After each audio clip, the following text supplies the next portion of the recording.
కొత్తగూడెం జిల్లాలోని జోగిపేట మండలం సంగుపేట గ్రామంలోని వ్యవసాయ మహిళా పాలిటెక్నిక్ కళాశాల ఆవరణలో జిల్లా కలెక్టర్ మొక్కలను నాటారు. ఈ సందర్భముగా జిల్లా కలెక్టర్ మాట్లాడుతూ రాష్ట్ర ప్రభుత్వం చేపట్టిన 75వ వన మహోత్సవ కార్యక్రమంలో భాగంగా పెద్ద ఎత్తున మొక్కలు నాటాలని ఆదేశించారు. వర్షాలు కురుస్తున్నందున సమయం వృధా కాకుండా జిల్లాకు కేటాయించిన 100% లక్ష్యాన్ని పూర్తి చేయాలని జిల్లా అటవీ శాఖ, జిల్లా గ్రామీణాభివృద్ధి శాఖ అధికారులను ఆదేశించారు.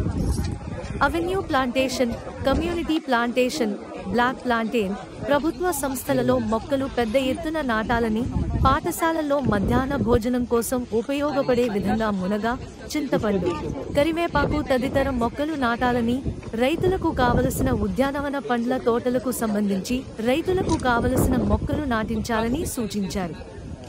వన మహోత్సవంలో పెద్ద మొక్కలు నాటాలని, నాటిన ప్రతి మొక్క బ్రతికే విధంగా సంరక్షణ చర్యలు తీసుకోవాలని, జియో ట్యాగింగ్ చేపట్టాలని ఆదేశించారు. నర్సరీల పరిరక్షణ ముఖ్యమని, నర్సరీలలో కలుపు రాకుండా చూడాలని, షిఫ్టింగ్ గ్రేడింగ్ నిర్వహించాలని సూచించారు. మండల స్పెషల్ ఆఫీసర్లు, జిల్లా అధికారులు తరచూ తనిఖీలు నిర్వహించాలని ఆదేశించారు. ఈ కార్యక్రమంలో స్థానిక సంస్థల అదనపు కలెక్టర్ చంద్రశేఖర్, డిఆర్డీఓ జ్యోతి, జిల్లా అటవీ శాఖాధికారి Sridhar Rao, deputy DRDO Jangareddy, RDO Pandu, కళాశాల ప్రిన్సిపాల్ స్పందన, ఏపీఎంలు, జిల్లా సమైక్య సభ్యులు, అటవీ శాఖ సిబ్బంది తదితరులు పాల్గొన్నారు.